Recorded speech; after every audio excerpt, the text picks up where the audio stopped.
Behind the code, the frameworks, and the breakthroughs are stories of triumph, failure, resilience, and growth. This is The Developer's Journey. With your hosts, Ronald Dolph and Olivia McVicker.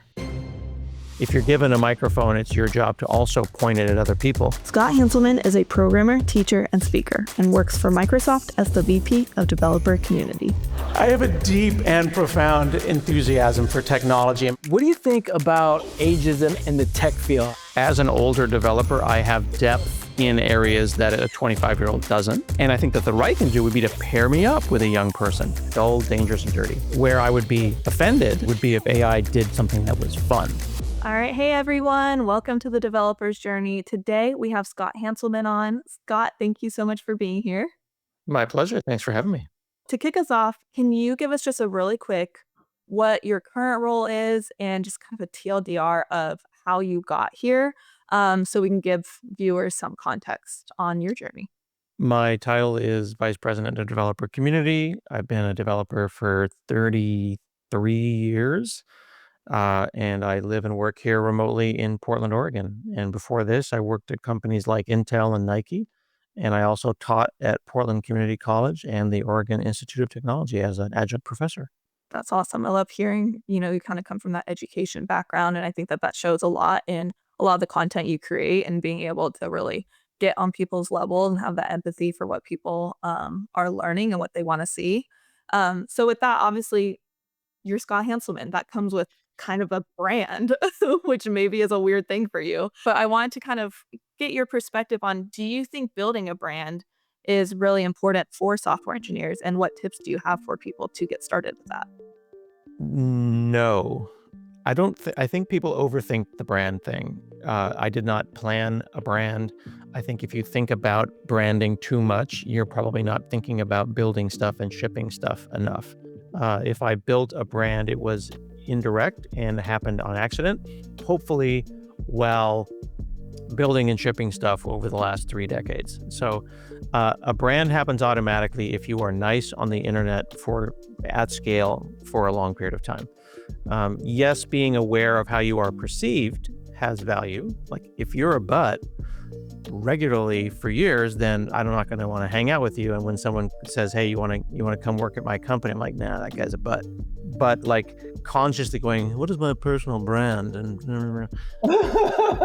people overthink that stuff. Oh, I feel like that's really refreshing to hear. So then, did you just kind of wake up one morning and realize that there's a lot of people following you, or do you feel like it really was just a gradual thing of you just met people and along the way you just really inspired other developers? I think it happened on its own over time. And then people are like, wow, that's a big number. The problem is in modern influencer times, you can get 20,000 followers just by asking vague, open-ended questions about JavaScript. And then, look at me, I'm an influencer. I am not interested in that kind of content. I am interested in creating things that make people's lives easier. If that gets a number of followers, awesome. But the system is too easily gamed. Very quickly, people will be revealed to be paper tigers if it turns out that you hire someone just because they have a lot of followers. interesting. I wasn't expecting that answer. I totally was expecting the opposite. What did you think you were going to get? Because sometimes there could be like two engineers, pretty much the same qualifications, like applying for something.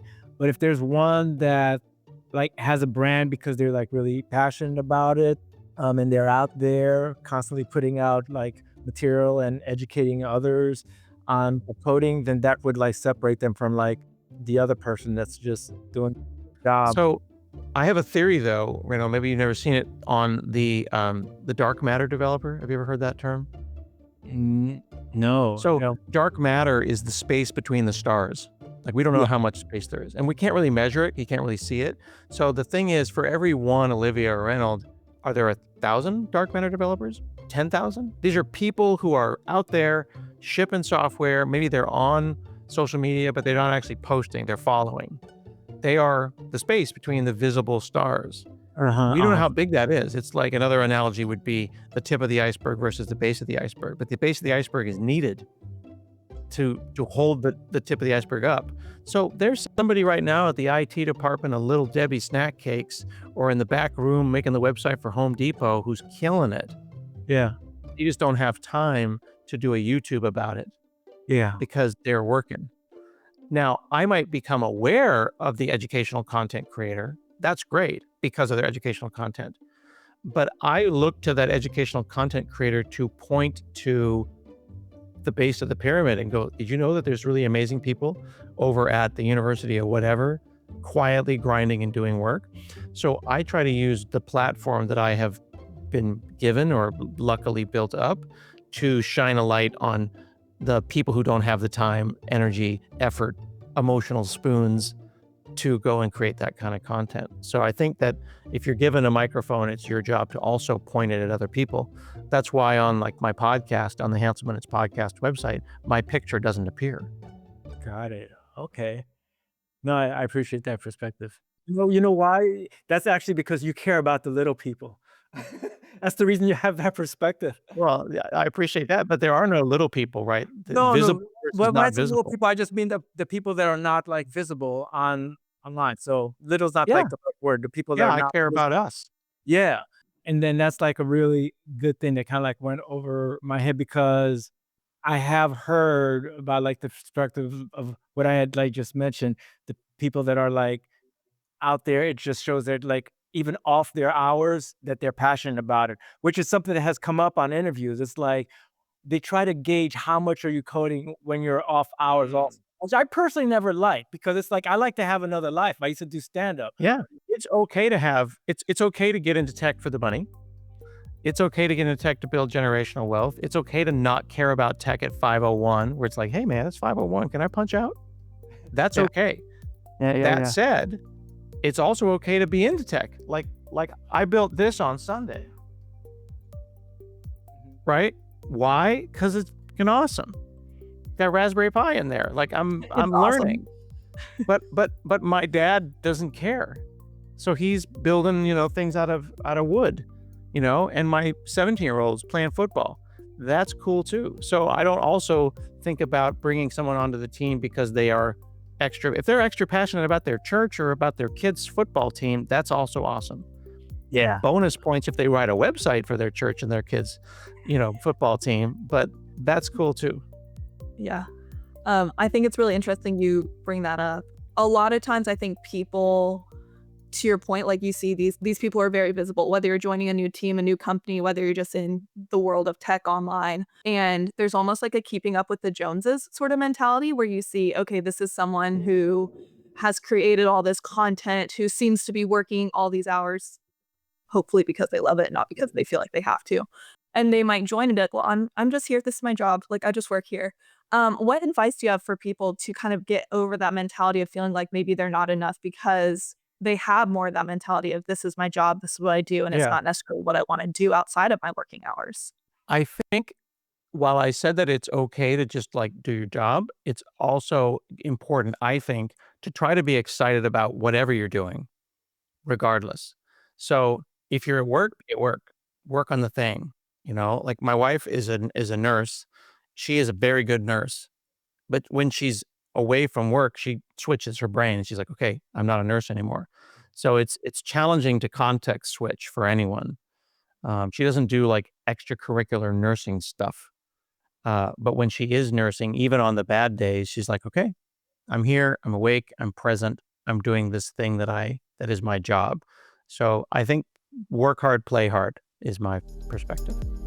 There's always a debate. Should you be a specialist or a generalist? The truth? You need both. Be a specialist in one or two areas where you can go deep and stand out. Be a generalist in other coding skills so you can collaborate, adapt, and problem solve in broader scenarios. You don't need to pick just one lane. Blend both. That's where real career flexibility lives. What do you think about specialization in like a single stack? Is that like a dead thing? Because like some people used to be like, you need to just specialize in something, get really good at that. Or is it just better nowadays to be more of a generalist because there's so many different types of technologies that you could be familiar with, and then you might not want to be pigeonholed because if you do need to switch to another position, then it's like you're not limited to just looking for that tech stack that you're specialized in. I believe in being a T-shaped developer. I've talked about this before. Think about the shape of the letter T. Broad at the top with a deep specialization in a single space. I've also used the analogy before of the Swiss Army knife. This is the Swiss Army knife that my dad gave me when I was 12. Okay, so this is a 40-year-old Swiss Army knife. And the Swiss Army knife is cool, but it's also a really crappy pair of scissors. It's not a very good pliers. That one's little, I think I bent it just then. But it's a decent knife. So it gets the basics right while providing a cursory overview of the other aspects of its functionality. So I am a good computer scientist. I am a mediocre Node and Python developer. I'm a solid .NET developer. See how that works? Yeah. If someone said, hey, Scott, we need you to write Ruby, I could probably, with preparation, give a 1-hour class Ruby within a few minutes. Does that make me a Ruby senior dev? It does not. But I understand how algorithms work, computing works, the parts of a computer, those things, and latency and introduced by the network, et cetera, those things are classic and they do not go out of style. And there's no computing technology, even AI, and machine learning and deep learning, as it started to happen, I feel like I had the base part of a broad understanding of computer science so that these new technologies are built on those things. Like GPUs are not new. Right. So be T-shaped. All right. Yeah, I like that analogy. What advice do you have for people to maybe figure out what area they should go deep in? Should they do it based off their interest? Should they be looking at tech industry trends? And how do they know maybe when it's time to try something else and go deep in a different area? I think that the longer that you're in tech, the less likely you are to know what you don't know. And that can cause egos, and that can cause someone who's been around a long time like me to assume that I know stuff. So I've been trying two things lately. I've been talking to people who know more and asking them to not quite quiz me, but like, let me explain to you how I think generative pre-trained transformers work. And you paraphrase back to me if I got it right or wrong. Another thing I've been doing a lot is I've been using the voice mode of Copilot and ChatGPT and saying, I'm going to explain how I think things work. Tell me if I got it right. I go on a walk with my AirPods in. I've done that with biology, with physics, because I'm trying to help my kid with school. So I'm like, okay, let me explain, conservation of mass and energy and see if I get it. And then the AI or my friend or whoever I'm talking to will say, yeah, you got it close, but here's something to think about.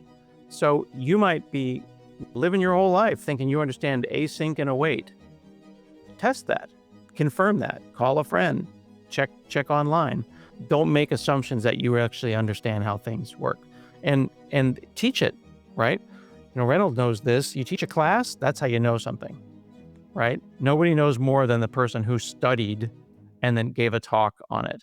So I would encourage people to exercise that muscle. I always like to say that there are 3 levels to learning. The first is just consuming, reading material or watching content. The second is actually practicing, hands-on coding. But the third, and I think the most powerful, is teaching what you learn. Even if it's new material that you just learned, if you have to teach it, whether it's on a lunch and learn or mentoring a colleague or making a YouTube video, you end up locking in at a deeper level your understanding. And most importantly, you're helping others.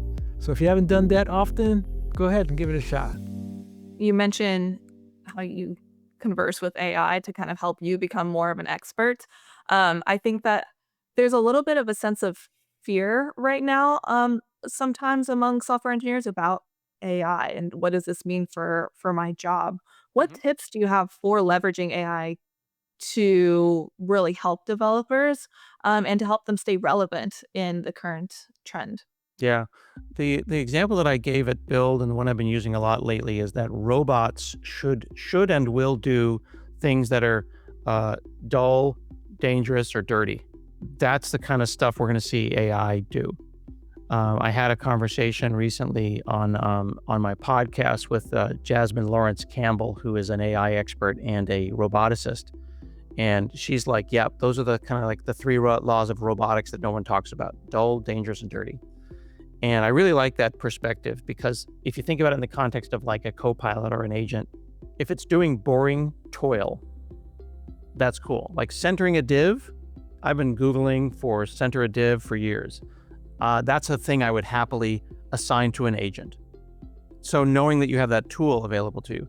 Now, that idea of like assigning it to an agent somehow feels like a little dehumanized, but how would you think about it differently than scaling a web farm? So like, Olivia, I'm going to go out on a limb here and guess that you probably are of an age where when your boss said scale a web farm, you did not go to the store, buy more servers, stay up all weekend, rack the servers, hook them up to a load balancer, physically plug them in and go, we scaled the web farm. This is just a guess. That's a correct assumption. Okay. So you might be of the age where you either went to the command line or you found a slider bar or a checkbox and you said, scale the web server. Mm-hmm. Well, in that case, you delegated the work. The work was done on your behalf by some scaler, perhaps a hyperscaler like Azure. You didn't really feel bad about that. You're like, I don't want to go to the store and buy servers and rack them. So the layer of abstraction got higher, but no one called it agentic cloud, whatever. They just said, no, this is a cloud. But now we have this idea of like an agent that shows up in your GitHub and you're like, oh, I don't know about that.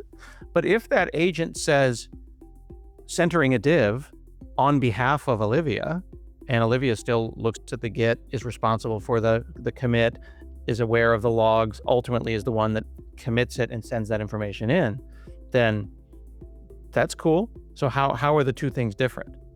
Tedious, toil, yucky work is cool. I think where I would be offended and be frustrated would be if AI did something that was fun, right? Like if AI gets to build my Raspberry Pi tank, I would be pretty salty. That's the part I want to do. I want to do the creative and interesting work. Let the AI do the toil. Do you feel that there's a danger of developers getting lazy and depending way too much on it?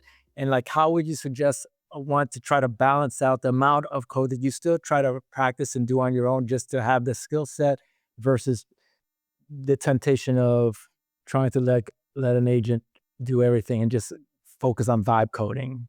That's a good question. I would say laziness.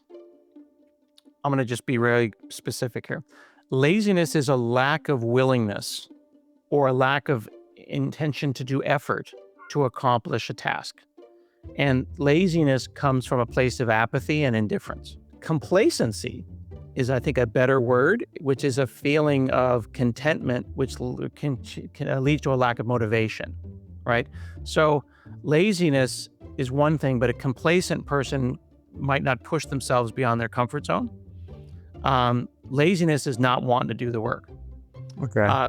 Complacency is being too comfortable to even bother to improve. So AI can cause both things. You could become lazy, where you're like, I'm not even willing to try. Or you can become complacent, where it's like, well, it's just doing everything for me. What am I even for? Both of those things are dangerous. Laziness tends to be a label that we put on people that is considered really negative. You're lazy. While complacent is something that we can use to improve. Like, don't become complacent. Like, let this make you a better, more interesting person. If someone decides to generate their 5-paragraph essay and cheat on the SATs, that's kind of lazy. But if society makes them complacent, like, I don't even see why I'm bothering to take the SATs, then that's something that we can fix kind of societally. I'm hoping, and I'm choosing to treat AI agents in a way that they will make me better in a sharpen the saw kind of way, just like power tools do, right? Power tools don't make you less of a woodworker, but being able to just tell all the tools to do all the work for you and there's no craftsmanship anymore, then that would be sad. And I think then that would make us lazy. I think that goes back to your previous point, right? About AI shouldn't take out the human part of it and the creativity part of it. And on this note, kind of switching gears a little bit, we talked a little bit about Do brands matter? What would you say are the best non-technical skills that you can have in a career for software development?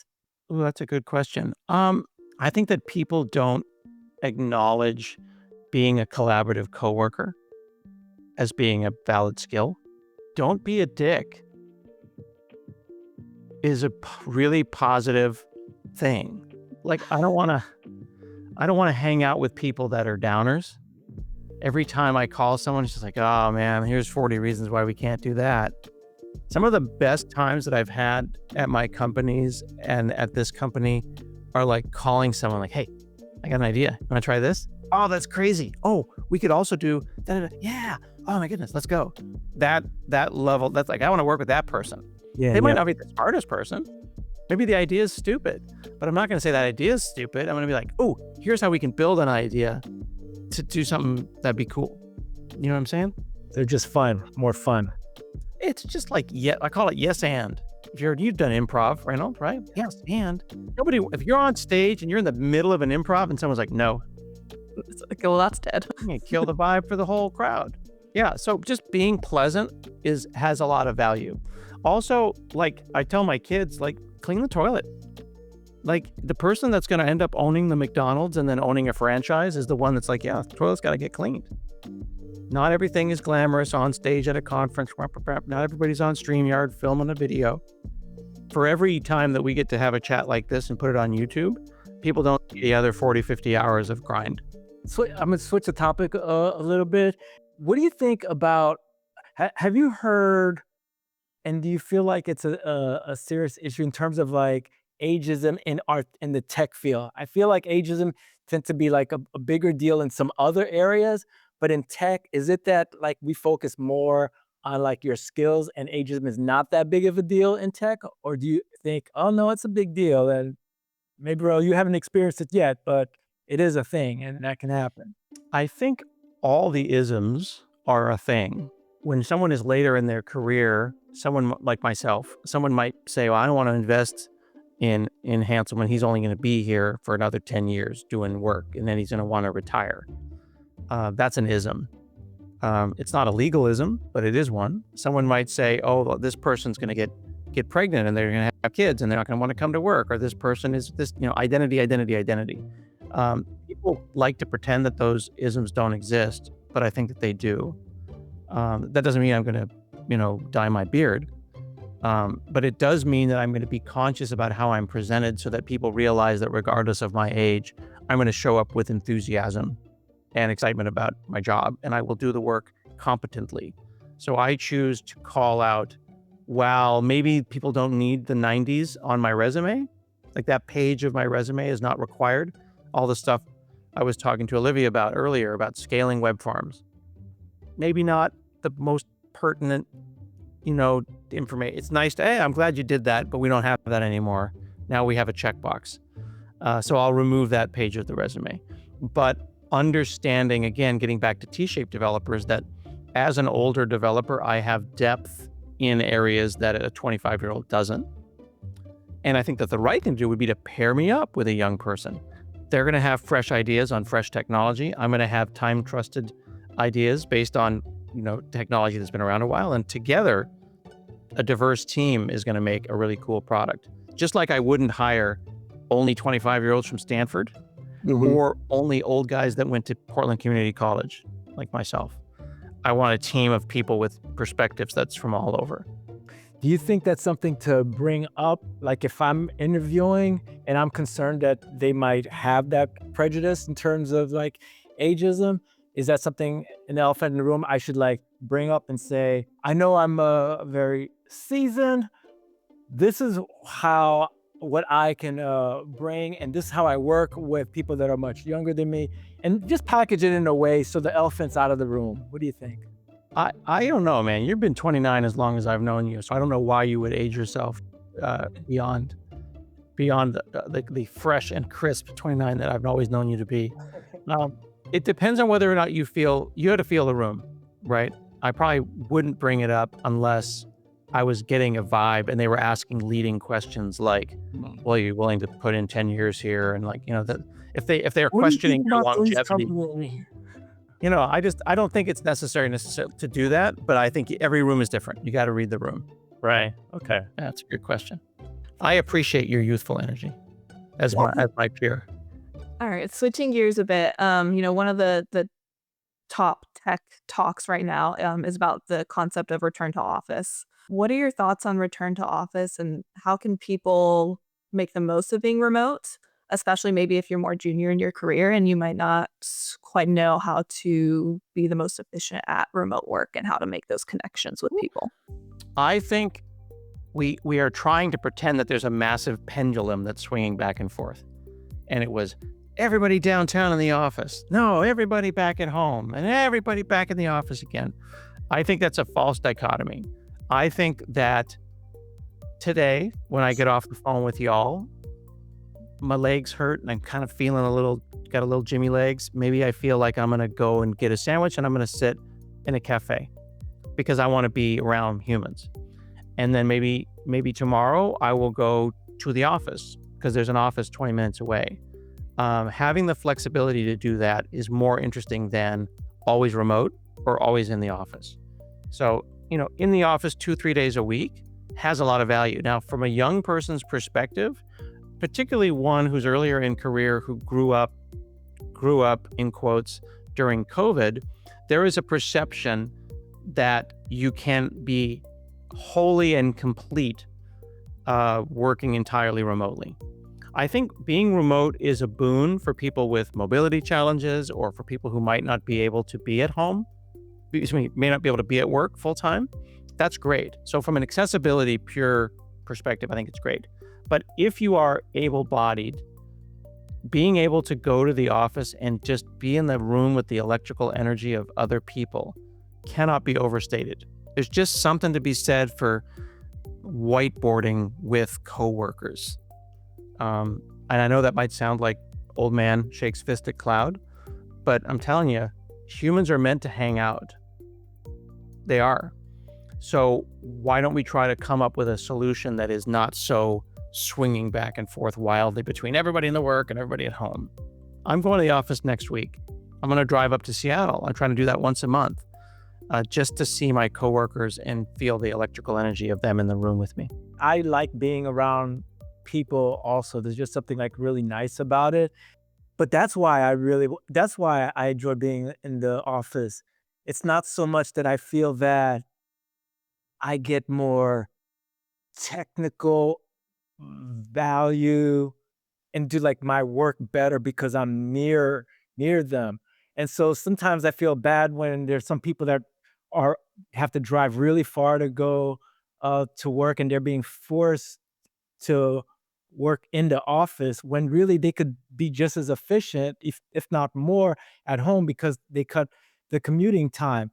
And I saw this video on, I don't remember if it was Vox or what, but they were talking about other reasons why companies are forcing them. It's because for real estate reasons. And I never thought about that. Like if they have an office space, and that's never really mentioned. And they're usually saying, oh, it's because you work better with your colleagues. I'm just like, oh no, that real estate reason sounds more like a real reason, As with all systems, it's complicated. The stack is deep. So if you are let's say you're a small business with 10 people, you and I start a business and we rent a space with room for 10 people. And then 5 of them choose not to come in regularly. That doesn't change the air conditioning or the heating or the power or the internet or the dollars per square footage. So then the question is, well, hang on, we have a team of 10, 5 come into the office. We don't really have room for 10. Do we maintain an office for 10 people? Do we maintain an office for 5 or 3? Do we have no office and then we buy an office just in time every couple of months for an all hands? Do we do a WeWork kind of a situation? That's a complicated system, but it's clear that if you have a company of 10 and if you're the boss, making everyone come in so that you feel like you got your 10 people's worth makes sense. It's a simplistic math, right? Yeah. Somewhere out there in a downtown Detroit is an empty building and somebody's salty about it because people aren't coming in. A knee-jerk reaction to that is, y'all are coming in. I'm making you drive. That doesn't help company culture. It doesn't do anything other than make the real estate person feel better. But it doesn't make their problem less valid. Doesn't make it my problem, right? But I would be sad if our office closed down. But I understand that it is a balance for them to decide how many people, how much square footage, the lights need to be paid for. I'm sorry that all the answers are, it depends. But I think people need to understand the complexity of systems is a thing. I think it's worth noting, because a lot of times people just see the clickbait headlines, and I think that it's good that we're kind of getting your perspective on, no, it's not just this or black or white. Very few things are. Well, like, look at this space here. Like, you have a nice space. We all have nice spaces. This is a spare bedroom. Okay? It looks cool, but if I turn all the lights off, it's just a spare bedroom. You know what I mean? Alexa, turn off the office. Right? It's got like an arcade up, and I painted the walls brown, and those are some shelves from IKEA. I'm blessed to have a spare bedroom. Now, if my mother-in-law decided to come live with me, Alexa, turn on the office, then I might need to give this bedroom up. So there's a privilege in having the space. I don't know if one of you pans your camera around, it might be you're in a studio and it's your bed's right there. That's also a thing. We didn't sign up as remote workers for people to see our space. So now we are thinking about what's behind us and curating our vinyl or whatever, like you built a space to have a camera pointed at it. Recognizing that's important. If you just like rotated my camera, you'd be appalled by the amount of stuff in my room right now. That's why I just put all the crap in front of the camera. This is all just like electronics right here. This is a thing that it's like on a TV show. I have cue cards here and like a state record. Oh my goodness. No, I'm not that. This is just, people think this is like a background. It's just a bunch of crap is what it is. It's your life. I'm working on a mechanical keyboard here. I'm taking the keys off this Commodore 64 and putting it on another one. I got a keyboard in the mail. This is all just projects. Nice. It's real life. Before we kind of cross off the return to office talk, you mentioned that remote work is really great for people who might have accessibility issues or just people who can't get near an office, any sort of thing like that. For people who don't have the option to kind of do that middle, like maybe see coworkers once a month, don't have that option, what tips do you have for people to make the most of remote and to have that human connection? Yeah. I am deliberate and thoughtful about where I work and when I work. And when I made the comment before that when I get off the phone, I'm going to get my sandwich and I'm going to go sit somewhere. That's a real thing. Like, know your small businesses, know your local cafe owners. Nobody wants some rando to roll in with 2 monitors and a backpack and use all their Wi-Fi and drink unlimited coffee all day. Like, you're taking up space. Mm. But I'll tell you, it's easier if you know them, if they like you, if they know that you are a cool person and you are, safe. So you can go and sit at McDonald's, and at some point they'll ask you to leave because you're using all the Wi-Fi. Starbucks is another one that is easily abused, but having choices matters. And unless you live in a rural area where there's nothing, I think that curating your space, whether it be curating the spaces that we have at home or curating 3 or 4 actual physical spaces. I have a half dozen that I can easily go sit at and comfortably take a Teams call. That is intentional, though. That doesn't just happen. You have to decide, and then you have to build it, and then you have to do it. Copilot. What would you say has been like some really magical moments that you've had with it that made you say, I really love this? But then on the flip side, what areas would you say, I really wanted to get better at this? This is what I look forward to in the future. Copilot, the product? GitHub Copilot. Oh, GitHub Copilot. Yeah, GitHub Copilot. I use it less for generating code and more for explaining code bases. So using like workspace and saying, what's going on here? At my talk with Mark Rasinovich at Build, we had a huge code base of an SDK, a Python SDK to talk to a robot. And sitting there and reading it line by line and getting your head around it, was hard, but asking Copilot to pretend that it knew what was going on and act like it was giving us an introduction. I said, give me a tour of this, is a prompt that I don't think people typically think about. People like to select a line of code and say, explain that, or add a little bit more here. But I needed to ingest, 1,000 lines of code quickly. Give me a tour of this space, because it has a larger context window than I do. That was helpful. So I use it a lot to not vibe code, which is the creation of code, but pick up the vibes of some code as I enter a space. And in terms of areas where you wanted it to be even better, Getting this, sometimes I'll say stuff like, explain this file, and then it'll send in like lines 44 to 85. And it's like, no, I just said that the file and you gave me this much. So then I have to control A and then ask it again because I want it to be all of it. Sometimes it gets the context wrong. Yeah, I think that's definitely something we've heard before. Scott, can you tell us about what the best day of your career was? I think the best days are when I get to promote people. I like rewards season. I like being able to tell someone that they've gone to the next level.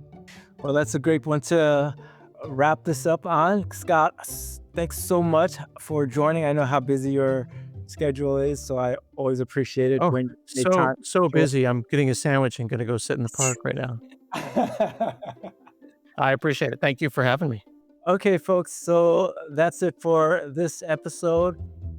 For future episodes, if you have questions that you'd like us to ask our guests, please make sure to drop it in the comments. And also, if you're new to our channel, subscribe and share this podcast with other folks if you found this insightful. All right, that's it for now, and we'll see you in the next episode.